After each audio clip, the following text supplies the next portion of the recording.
Weston Zoyland Airfield in Somerset was the location for the Airfields of Britain Conservation Trust's 51st marker unveiling on Saturday the 28th of November 2015.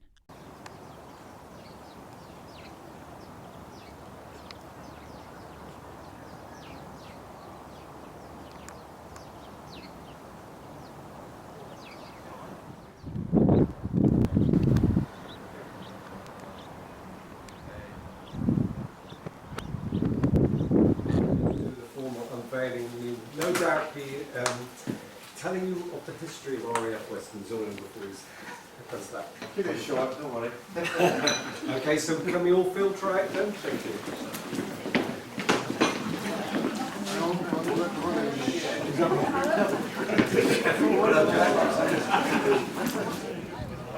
Too scruffy. I didn't put any makeup on today.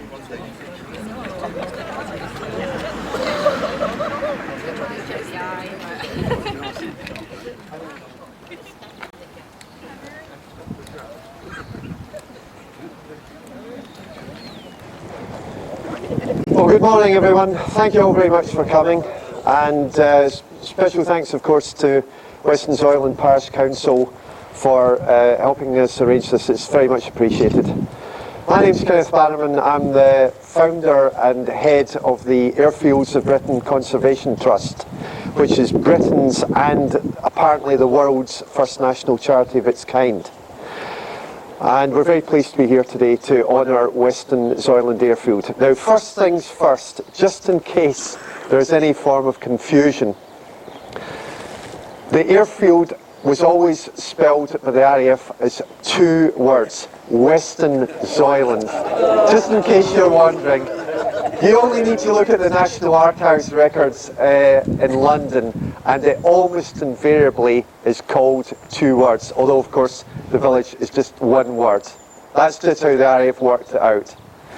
Well, the story goes right back to the spring of 1925, when the Air Ministry arranged with local residents the use of Weston Fields, just to the east of the village, for use as an RAF summer camp. Now, what they meant by that was that the military airfield was only used during the better months of each year for practice duties like air-to-air firing.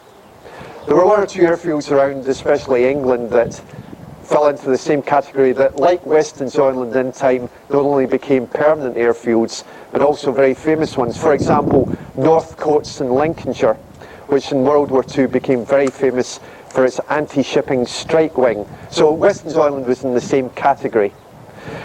The first aircraft that landed here, contrary to what some people think, actually landed in 1925, towards the end of June, when number 100 Squadron, which flew biplane bombers of the day, immediately transferred from Hendon, the famous London airfield, where, and it must have been quite a big change for them coming here, because they just recently performed in front of over 100,000 people. Therefore, coming to this part of Somerset, it must have been not unnaturally quite a big change for them. Anyhow, that's started the ball rolling, and from then until for many years afterwards, this place was used primarily for anti-aircraft cooperation duties. Aircraft towed target drogues behind them for use by training by anti-aircraft gunners. And this coincided with the establishment of a camp not far from here at Watchet, which ran for many years into the 1950s. Initially, the squadron that was based here was number 100 Squadron, but then by the start of the 1930s, Weston Zoyland became further associated with no less than the legendary Biggin Hill. And an anti-aircraft cooperation unit here, which eventually became known as number 1 anti-aircraft cooperation unit, was based here during the better months of each year. And Weston Zoyland kept fairly busy when it was open. Come World War II, the airfield then gained permanent status, and there was a further significant change in the summer of 1940, during when number 16 Squadron, which by this time flew Army cooperation aircraft, The airfield then became self-accounting. In other words, it ran its own affairs. This was around at the time of the height of the Battle of Britain. By this time, anti-aircraft cooperation was still very much to the fore, and used squadrons such as number 587 Squadron, which was a very familiar face around here for quite a number of years. However, during the conflict, Army cooperation came very much to the fore as well, and Weston Zoyland was an extremely important realistic training area for many RAF Army cooperation squadrons that passed through this area. This was an extremely important place. It was also a very versatile airfield as well, because say during 1944 there was RAF and American transport use here. For example, there was the 442nd Troop Carrier Group of the United States Air Force that came to Weston Zoyland just before D-Day and stayed in this area until the following September. The runways notably were also built during 1943, which helped matters further. So instead of just the grass landing area as before, the airfield itself gradually built up with more and more hangarage. After the Americans left, the anti-aircraft cooperation squadrons, which had been temporarily relocated to Culm Head, south of Taunton, where incidentally we erected our last memorial only yesterday morning, they came back and then they mixed with RAF fighter squadrons, including some early jet fighter ones. And this carried on until eventually Weston Zoyland was originally closed by the RAF in June 1947, with the general rundown after World War II. However, when the 1950s started and the advent of the Korean War, and as people may tend to forget, there were real worries at the time that World War III might start. It was that serious. A lot of airfields, including Weston Zoyland, were reopened, a lot of them especially for training. And in this case, there was a unit here called number 209 Advanced Flying School that was subsequently renamed twice, and they brought back Gloucester Meteor jet fighters to the airfield here, and they flew for a few more years. And as some of the older residents may remember, Weston Zoyland was also notably used by English Electric Canberra jet bomber squadrons, which especially had significant connections with atomic weapons trials in Australia. And this carried on until 1957, when the airfield ran down. Again, contrary to what has been suggested elsewhere, the airfield actually closed at the end of 1957, but it was held on reserve by the authorities for many years afterwards, and the land was not actually finally sold until the end of the 1960s. Now, of course, there are still flying here today on this small enclave of land on the northwest side of the airfield, but Weston Zoyland is not fully active as an airfield, so that's why we acknowledge this with the dates.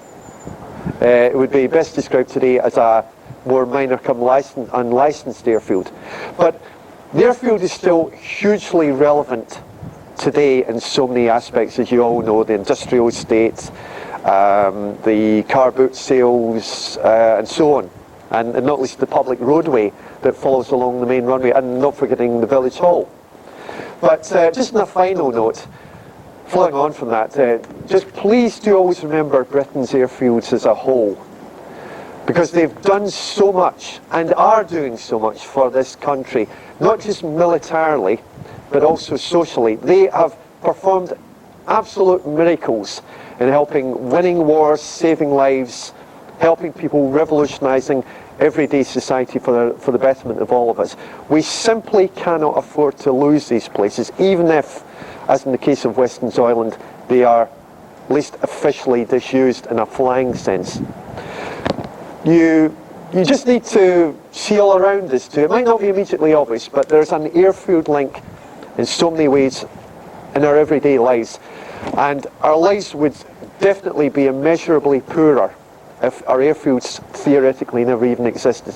So therefore, not only please spare a thought for them, but within reason, just do all you humanly can to just try and help them, and not forgetting all the personnel, past and present, who have served at them, because they simply deserve so much better than they perhaps were treated in until just fairly recently.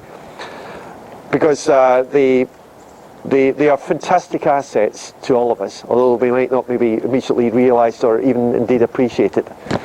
Therefore, again, thank you all very much for coming, and it's with very great pleasure that we're now able to unveil what is now our 51st memorial. We've got hundreds more planned to come over the years and decades to come. We're moving as fast as we can on this, and therefore we're extremely pleased to be unveiling this memorial to yet another of Britain's truly priceless assets, in this case the one and only Weston Zoyland airfield. Thank you all very much.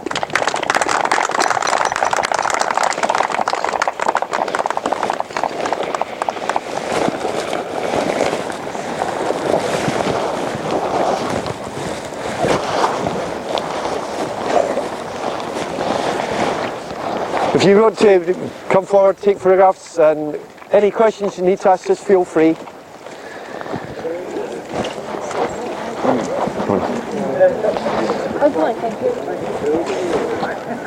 Okay.